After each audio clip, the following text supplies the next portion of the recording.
Hello students, आपका आपके learning platform लर्नोस्फेयर में स्वागत है। आज मैं फिर लेके आया हूँ आपके लिए क्लास 9th साइंस का chapter 1 matter in our surrounding यानी हमारे आसपास के पदार्थ। इस वीडियो में हम स्टेट्स ऑफ मैटर, उनके बीच के डिफरेंस और पार्टिकल अरेंजमेंट और काइनेटिक एनर्जी को डिस्कस करेंगे। तो आइए सबसे पहले हम जान लेते हैं कि मैटर होता क्या है। तो मैटर जो भी हमारे आसपास ऑब्जेक्ट हैं जिनमें मास हो और जो क्या करते हो, स्पेस ऑक्यूपाई करते हैं, वो क्या कहलाते हैं? मैटर कहलाते हैं।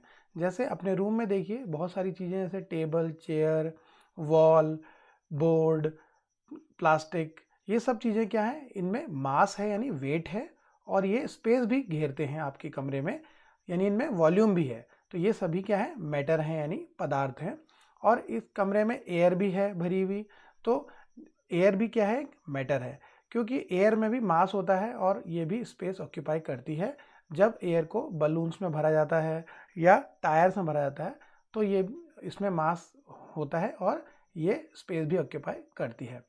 तो कोई भी चीज़ जो आपके आसपास जिनमें मास हो और स्पेस ऑक्यूपाई करे वो मैटर यानी पदार्थ कहलाती है। और हमारे आसपास जितना भी यूनिवर्स है सब किससे बना हुआ है? ये सभी मैटर से बना हुआ है। और मैटर किससे बना हुआ है? मैटर छोटे छोटे फंडामेंटल पार्टिकल्स से बना हुआ है, जिसे हम एटम्स कहते हैं। तो आइए अब हम पार्टिकल्स ऑफ मैटर को देख लेते हैं। तो जो पार्टिकल्स ऑफ मैटर होते हैं ये बहुत ही छोटे होते हैं, यानी जो कोई भी पदार्थ यानी मैटर है वो छोटे छोटे पार्टिकल्स से मिलकर बना होता है, जिसे हम एटम, मॉलिक्यूल्स या आयन कहते हैं। और ये पार्टिकल हमेशा मूव करते रहते हैं, यानी कॉन्स्टेंटली ये कंटिन्यूसली मूव करते रहते हैं, इसलिए इनमें काइनेटिक एनर्जी भी होती है। और ये पार्टिकल्स का जो अरेंजमेंट और मोशन है उसी से हमें किसी स्टेट्स ऑफ मैटर का पता चलता है कि जो पदार्थ है वो किस स्टेट में है। यानी हर स्टेट्स ऑफ मैटर में इन पार्टिकल्स का अरेंजमेंट और मूवमेंट जो वो डिफरेंट डिफरेंट होता है। तो सबसे पहले हम जान लेते हैं प्रॉपर्टीज ऑफ पार्टिकल्स, यानी जो पार्टिकल्स हैं उनकी क्या प्रॉपर्टीज है, क्या गुण हैं। तो सबसे पहली तो है कि जो पार्टिकल्स होते हैं ये बहुत छोटे होते हैं और ये हम सिंपली नेकेड आईज से नहीं देख सकते। तो सबसे पहले तो ये स्मॉल होते हैं। अब इनकी तीन मेन प्रॉपर्टीज है: spacing, attraction and kinetic energy. So सबसे पहले हम देखें कि जो पार्टिकल्स होते हैं इनके बीच में कुछ ना कुछ स्पेस जरूर होता है। तो ये स्पेस जो है वो अलग अलग स्टेट्स ऑफ मैटर में अलग अलग होता है, यानी सॉलिड में अलग होगा, लिक्विड में अलग, और गैसेस में जो पार्टिकल्स का स्पेस है वो अलग होगा। और अब अगला है अट्रैक्शन फोर्स। सो जो पार्टिकल्स के बीच में अट्रैक्शन फोर्स होता है वो क्या करता है? एक दूसरे को होल्ड करे रहता है, यानी जो पार्टिकल्स होते हैं वो एक दूसरे को अट्रैक्शन फोर्स से एक दूसरे को अट्रैक्ट करते हैं। इसे कहते हैं हम इंटरमॉलिक्यूलर अट्रैक्शन फोर्स। तो इसी और ये जो अट्रैक्शन फोर्स है ये भी हर स्टेट्स ऑफ मैटर में डिफरेंट होता है, ठीक है। यानी सॉलिड में स्ट्रेंथ जो होगी इसकी फोर्स की अलग होगी, लिक्विड में अलग। तो अब नेक्स्ट है काइनेटिक एनर्जी। सो पार्टिकल्स जो होते हैं हमेशा मूवमेंट करते रहते हैं, तो इनमें इसलिए एक काइनेटिक एनर्जी होती है, यानी मोशन के कारण जो मूवमेंट के कारण जो एनर्जी होती है उसे हम कहते हैं काइनेटिक एनर्जी। सो और ये काइनेटिक एनर्जी टेम्परेचर इंक्रीज के साथ बढ़ती है, यानी अगर टेम्परेचर बढ़ेगा तो काइनेटिक एनर्जी भी बढ़ेगी, क्योंकि जब टेम्परेचर बढ़ेगा तो उनको क्या मिलेगी? हीट मिलेगी और एनर्जी मिलेगी, तो वो मूवमेंट करने लगेंगे पार्टिकल्स। और इसका ठीक उल्टा, अगर टेम्परेचर कम होगा तो क्या होंगे? वो क्लोज आ जाएंगे और उनकी काइनेटिक एनर्जी कम हो जाएगी। यानी गर्म करने पर मैटर की काइनेटिक एनर्जी बढ़ जाती है और जो ठंडा करने पर काइनेटिक एनर्जी कम हो जाती है। अब हम देखते हैं कि स्टेट्स ऑफ मैटर कितने होते हैं। तो स्टेट्स ऑफ मैटर होते हैं 5: solid, liquid, gas, plasma and Bose-Einstein condensate. तो आइए हम इन स्टेट्स ऑफ मैटर को वन बाय वन इनके बारे में डिटेल में जानते हैं। सबसे पहले चलते हैं सॉलिड्स। तो हमारे आसपास जो भी रिगिड, फर्म और हार्ड चीज़ें होती हैं वो सॉलिड्स होती हैं, जैसे कि स्टोन है, वुड है, मेटल्स हैं, और भी आपकी जो हार्ड दिखने वाली चीज़ें हैं वो सभी सॉलिड्स होती हैं। और सॉलिड्स में जो क्या होता है, ये टाइटली पैक्ड पार्टिकल्स होते हैं, यानी सॉलिड के पार्टिकल बहुत पास पास होते हैं और ये मूव नहीं करते बल्कि वाइब्रेट करते हैं। सो हमारे आसपास जो वुड है, स्टोन है, ये आयरन है, इनके पार्टिकल क्या होते हैं, मूव नहीं कर सकते लेकिन वाइब्रेट करते हैं। जैसे हम किसी भी मेटल को अगर हम स्ट्राइक करते हैं तो उनके क्या होता है, एक वाइब्रेशन होता है इनमें, ठीक है। और सॉलिड्स के क्या होते हैं, डेफिनेट शेप और वॉल्यूम होते हैं। तो आइए सॉलिड्स की प्रॉपर्टीज को हम डिटेल में जानते हैं। सबसे पहले सॉलिड्स के क्या होते हैं, डेफिनेट शेप, साइज और वॉल्यूम होते हैं, क्योंकि इनके जो पार्टिकल्स होते हैं वो बहुत ही क्लोज पैक्ड होते हैं, यानी बहुत पास पास होते हैं। अगला है इंटरमॉलिक्यूलर फोर्स, जो इनकी सॉलिड्स में जो होती है वो बहुत ही स्ट्रांग होती है, यानी सॉलिड के जो पार्टिकल हैं वो एक दूसरे को बहुत ज़्यादा फोर्स से अट्रैक्ट करते हैं, और इसीलिए ये जो होते हैं हार्ड टू ब्रेक और बहुत ही रिगिड होते हैं, यानी इनको ब्रेक करना मुश्किल होता है। अब जब पास होते हैं पार्टिकल्स तो इसी से क्या होता है, वो मूव नहीं कर सकते, केवल क्या करते हैं, वाइब्रेट करते हैं, अपने स्थान पर वाइब्रेट करते हैं, ठीक है, केवल थोड़ा सा हिलते हैं, वाइब्रेट करते हैं। अगला है इनकम्प्रेसिबल। तो सॉलिड क्या होते हैं, वो बहुत ही हार्ड टू कंप्रेस, यानी उनको बड़ी मुश्किल से कंप्रेस किया जा सकता है, क्योंकि इनके बीच में ऑलरेडी स्पेस इतना कम होता है कि इन्हें कंप्रेस नहीं किया जा सकता, और कंप्रेस करने के लिए बहुत ही ज़्यादा इसमें हमें फोर्स लगाना पड़ता है। अब है काइनेटिक एनर्जी। तो सॉलिड्स की जो काइनेटिक एनर्जी होती है वो बहुत ही लो होती है, क्योंकि सॉलिड्स के मॉलिक्यूल्स बहुत पास पास होते हैं और वो मूव नहीं कर सकते, इसलिए उनमें काइनेटिक एनर्जी बहुत ही कम होती है।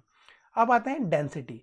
क्योंकि सॉलिड्स के पार्टिकल बहुत ही क्लोज पैक्ड होते हैं, यानी बहुत ही पास पास होते हैं, इसलिए अब ये बहुत ही डेंस होते हैं, और सॉलिड लिक्विड गैसेस में सॉलिड की डेंसिटी सबसे ज़्यादा होती है, ठीक है, यानी एक पर्टिकुलर वॉल्यूम में सबसे ज़्यादा पार्टिकल आपको सॉलिड के मिलेंगे, ठीक है।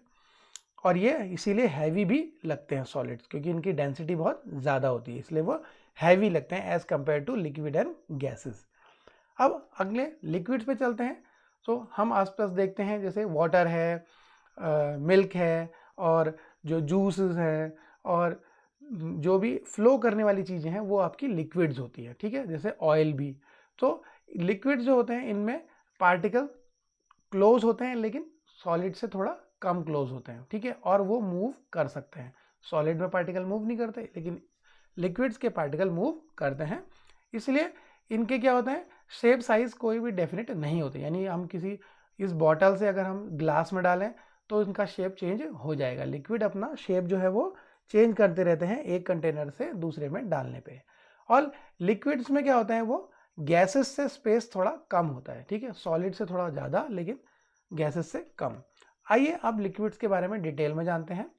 लिक्विड जो होते हैं इनके शेप साइज डेफिनेट नहीं होते, लेकिन वॉल्यूम जो है इसकी वो डेफिनेट होती है। तो यानी अगर हम 1 लीटर लिक्विड को एक बॉटल से लेके ग्लास में डालें तो वो 1 लीटर ही रहेगा, लेकिन उसका शेप चेंज हो जाएगा। तो इनके पार्टिकल्स जो हैं वो मूव कर सकते हैं, और पार्टिकल्स इतने क्लोज नहीं होते जितने कि सॉलिड्स में, ठीक है। तो लिक्विड्स के पार्टिकल बीच में स्पेस होता है, इसलिए ये चीज़ों को डिसॉल्व कर सकते हैं। तो जैसे हम देखते हैं कि लिक्विड्स में हम, जैसे हम आजकल नींबू पानी बनाते हैं तो वाटर में क्या डालते हैं, जो जूस डालते हैं, लेमन जूस, और सॉल्ट डालते हैं या शुगर डालते हैं, तो ये सब डिज़ोल्व हो जाता है। क्यों डिज़ोल्व होता है, क्योंकि लिक्विड के बीच में जो पार्टिकल्स में स्पेस होता है। अगर ऐसे ही हम सॉल्ट को किसी वुड के ऊपर डालें तो वो डिज़ोल्व नहीं होगा, क्योंकि वुड जो होता है उसके बीच में सॉलिड्स में पार्टिकल्स बहुत ही क्लोज होते हैं, और स्पेस न होने के कारण इसमें चीज़ें डिज़ोल्व नहीं होती। अब आते हैं intermolecular force of the liquid. तो इनमें क्या होती है, फोर्स वीक होती है सॉलिड से, लेकिन ठीक है, और गैसेस से थोड़ा ज़्यादा। तो इनकी वीक इंटरमॉलिक्यूलर फोर्स के कारण ये क्या कर सकते हैं, फ्लो कर सकते हैं, यानी सॉलिड्स की तो बहुत ज़्यादा होती है इसलिए वो मूव नहीं करते, लेकिन लिक्विड्स क्या कर सकते हैं, फ्लो कर सकते हैं अप टू डाउन। इनमें लिक्विड्स में टेंडेंसी होती है फ्लो करने की, जैसे वाटर फ्लो करता है, मिल्क फ्लो करता है, ये अप से डाउन की ओर फ्लो करते हैं। अगला है इनकम्प्रेसिबल, यानी जो लिक्विड होते हैं वो बहुत ज़्यादा कंप्रेसिबल नहीं होते हैं, यानी थोड़ी बहुत इनको कंप्रेस किया जा सकता है सॉलिड्स के कंपैरिजन में, लेकिन गैसेस जितना कंप्रेस नहीं होते। अगला है काइनेटिक एनर्जी। तो लिक्विड्स की काइनेटिक एनर्जी ज़्यादा होती है सॉलिड से, क्योंकि उनके पार्टिकल्स मूव कर सकते हैं। अगला है डेंसिटी। सो लिक्विड की डेंसिटी मॉडरेट होती है क्योंकि इनमें थोड़ा बहुत स्पेस होता है पार्टिकल्स में, इसलिए ये सॉलिड जितने डेंस नहीं होते। ठीक है, अब आते हैं अगले यानी गैसेस पर। सो हमारे आसपास देखें कि एयर है, स्मोक है, या बलून्स में हम जो हीलियम वगैरह गैस भरते हैं, और हमारे कोल्ड ड्रिंक्स में जो CO2 होती है, ये सभी गैसेस हैं। ठीक है, और वाटर की जो वेपर है वो भी गैसेस है। चिप्स और इनके पैकेट्स जो होते हैं, चिप्स नमकीन के पैकेट्स में भी नाइट्रोजन गैस भरी जाती है। सो ये सभी गैसेस फॉर्म में होते हैं। तो इनमें क्या होता है, पार्टिकल्स बहुत दूर दूर होते हैं और ये फ्रीली मूव कर सकते हैं। गैसेस का भी कोई डेफिनेट शेप, साइज, वॉल्यूम नहीं होता। तो जिस भी कंटेनर में इनको रखेंगे तो उसको ये पूरा फिल कर देते हैं और इनका कोई शेप, साइज, वॉल्यूम नहीं होता। ठीक है, और ये बहुत ही ज़्यादा कंप्रेसिबल हो सकते हैं, यानी इनको हम दबा करके इन सिलेंडर्स में भर सकते हैं बहुत ज़्यादा। ठीक है, अब इनकी प्रॉपर्टीज़ को डिटेल में जानें कि गैसेस के कोई भी शेप, साइज, वॉल्यूम फिक्स्ड नहीं होते। ठीक है, और इनके पार्टिकल्स बहुत दूर दूर होते हैं और रैंडमली मूव कर सकते हैं, फ्रीली मूव कर सकते हैं कहीं भी। ठीक है, अब इनके इंटरमॉलिक्यूलर फोर्स की बात करें तो गैसेस की फोर्स बहुत ही वीक होती है, यानी पार्टिकल्स के बीच में फोर्स बहुत ही कम होती है, इसीलिए ये फ्रीली मूव करते हैं। और गैसेस क्या करती है, एक्सपेंड हो जाती हैं जितना चाहें, और ये प्रेशर क्रिएट करती हैं। यानी गैसेस को किसी कंटेनर में डालें तो ये उस कंटेनर पर क्या करती हैं, प्रेशर बनाती हैं। जैसे बलून को हम हवा भरते हैं तो क्या क्या होता है, उसमें हवा जो है वो बाहर की ओर प्रेशर डालती है। ऐसे ही तो ये कैसे होता है, तो जो गैस के पार्टिकल्स होते हैं वो रैंडमली मूव करते रहते हैं और बार बार कंटेनर्स की वॉल से टकराते हैं और इस तरह वो प्रेशर क्रिएट करते हैं।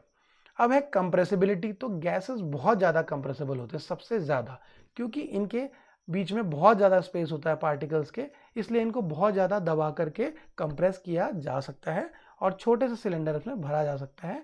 जैसे कि LPG सिलेंडर हमारे घरों में होते हैं, तो उनमें लिक्विफाइड पेट्रोलियम गैस जो होती है उसको क्या करते हैं, दबा करके कंप्रेस करके लिक्विफाइड यानी लिक्विड फॉर्म में कर दिया जाता है।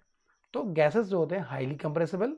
काइनेटिक एनर्जी इनकी सबसे हाईएस्ट होती है, यानी सबसे ज़्यादा होती है, क्योंकि इनके पार्टिकल्स बहुत ज़्यादा मूव करने के लिए फ्री होते हैं, इसलिए इनमें काइनेटिक एनर्जी बहुत ज़्यादा होती है। अब आते हैं डेंसिटी पर। तो इनके पार्टिकल्स तो बहुत दूर दूर होते हैं, इसलिए इनके जो एक डेफिनेट वॉल्यूम में इनके पार्टिकल्स बहुत कम मिलेंगे, तो इसलिए इनकी डेंसिटी सबसे कम होती है सॉलिड लिक्विड गैसेस में से। ठीक है, क्योंकि इनके स्पेस बहुत ज़्यादा होता है पार्टिकल्स के बीच। अब आते हैं हम की डिफरेंसेस, यानी सॉलिड लिक्विड में क्या डिफरेंसेस हैं। सबसे पहले देखें पार्टिकल अरेंजमेंट। तो सॉलिड्स के पार्टिकल बहुत ही पास पास होते हैं, लिक्विड के थोड़े दूर दूर, और गैसेस के बहुत ही ज़्यादा होते हैं। ठीक है, और रैंडम मूवमेंट करते हैं। पार्टिकल मूवमेंट को देखें तो सॉलिड के पार्टिकल्स मूव नहीं कर सकते, केवल वाइब्रेट करते हैं। लिक्विड के क्या कर सकते हैं, फ्लो कर सकते हैं और एक दूसरे के ऊपर से पास हो सकते हैं। और गैसेस जो होती हैं वो फ्रीली या रैंडमली मूव कर सकते हैं पार्टिकल्स। अब फोर्स की बात करें तो इंटरमॉलिक्यूलर फोर्स सबसे स्ट्रांग होती है सॉलिड में, लिक्विड में मॉडरेट होती है, और गैसेस में सबसे कम अट्रैक्शन फोर्स होती है। काइनेटिक एनर्जी की बात करें तो सबसे लो काइनेटिक एनर्जी होती है सॉलिड्स के पार्टिकल में, क्योंकि वो मूव नहीं करते। लिक्विड्स की मॉडरेट और गैसेस की सबसे हाई काइनेटिक एनर्जी होती है। ठीक है, इसीलिए जो गैसेस होते हैं वो एक जगह से दूसरी जगह बहुत जल्दी पहुंच जाते हैं।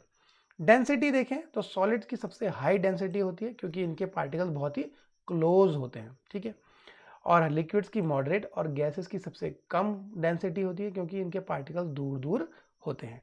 तो ये रहे इनके बीच के की differences between solid, liquid and gas. अब हम चलते हैं अगली स्टेट जो है प्लाज्मा। तो प्लाज्मा जो है वो जब गैसों की आयोनाइज स्टेट है, यानी जब हम किसी गैस को आयोनाइज करें। अब वो कैसे कर सकते हैं, तो जब किसी गैस में इलेक्ट्रिसिटी प्रोवाइड करते हैं, यानी इलेक्ट्रिसिटी फ्लो करेंगे, तो गैस के जो आयंस होते हैं वो चार्ज हो जाते हैं, तो आयनाइज हो जाते हैं। तो ये कहलाती है प्लाज्मा स्टेट। ये प्लाज्मा जो है वो गुड कंडक्टर ऑफ इलेक्ट्रिसिटी होती है बिकॉज ऑफ आयंस। और जब ये इलेक्ट्रिसिटी के कंडक्टर हैं तो ये मैग्नेटिक फील्ड से भी अफेक्ट होते हैं, यानी ठीक है। अगला है कि कंपोज ऑफ आयन, यानी ये प्लाज्मा में क्या होता है, आयंस होते हैं। ठीक है, इसीलिए ये कंडक्टर होते हैं इलेक्ट्रिसिटी के। और प्लाज्मा क्योंकि एक गैसेस की फॉर्म है, तो इनके जो बाकी जो प्रॉपर्टीज हैं जैसे शेप, साइज और वॉल्यूम डेफिनेट नहीं होना, तो ये भी बिल्कुल गैसेस की तरह होते हैं और प्लाज्मा के पार्टिकल्स आसानी से मूव कर सकते हैं और ये हाईली कंप्रेसिबल होते हैं, बिल्कुल गैसेस की तरह। ठीक है, तो अगर प्लाज्मा के एग्जांपल देखें तो ट्यूबलाइट्स हैं या नियॉन लाइट्स होते हैं जिनके बीच अंदर गैस भरी रहती है ट्यूबलाइट के अंदर। तो जब हम ट्यूबलाइट में इलेक्ट्रिसिटी प्रोवाइड करते हैं तो जो इनके पार्टिकल होते हैं, गैस के पार्टिकल, वो चार्ज हो जाते हैं और चार्ज होकर के वो आयनाइज्ड होने के बाद ग्लो करने लगते हैं। तो ये कहलाती है आपकी प्लाज्मा स्टेट। ऐसी स्टार्स में भी जो होते हैं हीलियम और हाइड्रोजन गैस होती हैं, तो ये बहुत ही हीट होती है और आयनाइज हो जाती है। इस तरह स्टार ग्लो करते हैं और हीट प्रोवाइड करते हैं। ये भी प्लाज्मा स्टेट्स में होते हैं। और आयनोस्फेयर, जो एटमॉस्फेयर की एक लेयर होती है आयनोस्फेयर, इसमें भी बहुत सारे क्या होते हैं, आयंस होते हैं जो चार्ज फॉर्म में होते हैं हीट के वजह से। तो ये भी एक तरह से प्लाज्मा फॉर्म होती है आयनोस्फेयर में। ठीक है, अब अगले चलते हैं बोस आइंस्टीन कंडेंसेट यानी BEC। तो BEC जो स्टेट है वो बहुत ही कम यानी लो टेम्परेचर पर हमको मिलती है जब हम पार्टिकल्स को बहुत ही ज़्यादा ठंडा कर दें, ये इलेक्ट्रॉन्स को। और ये जो स्टेट है इसको डिस्कवर किया था बोस आइंस्टीन, या कह सकते हैं कि प्रेडिक्ट किया था बोस आइंस्टीन। दो साइंटिस्ट थे इन्होंने, और इसके लिए उन्हें नोबेल प्राइज भी मिला। तो जो BEC स्टेट है इसमें क्या होता है, ये जो पार्टिकल्स होते हैं बहुत ही क्लोज होते हैं एक दूसरे के, यहाँ तक कि सॉलिड से भी ज़्यादा क्लोज होते हैं। तो क्लोज होने के कारण इनकी काइनेटिक एनर्जी बहुत ही लो होती है। ठीक है, और ये बहुत ही ठंडा करने पर ये स्टेट हमको मिलेगी। लेकिन जो BEC के पार्टिकल्स होते हैं बहुत छोटे होते हैं और ये सुपर फ्लूइडिटी यानी बहुत ज़्यादा फ्लूइडिटी क्या करते हैं, शो करते हैं, क्योंकि इनके पार्टिकल्स होते हैं बहुत छोटे से होल से भी चला जाते हैं और इनमें फ्रिक्शन बिल्कुल नहीं होता। तो इसलिए ये सुपर फ्लूइडिटी भी प्रोवाइड शो करते हैं। तो आज आपने सॉलिड लिक्विड गैस के डिफरेंस को देखा, उनके प्रॉपर्टीज़ को देखा और प्लाज्मा और BEC को भी स्टडी किया। आई होप कि आपको ये वीडियो पसंद आया होगा। तो इसे लाइक करें और हमारे चैनल को सब्सक्राइब करें और ज़्यादा से ज़्यादा आपके क्लासमेट्स और फ्रेंड्स के बीच में शेयर करें। अगले वीडियो में मिलेंगे इसके बाद। थैंक यू, धन्यवाद।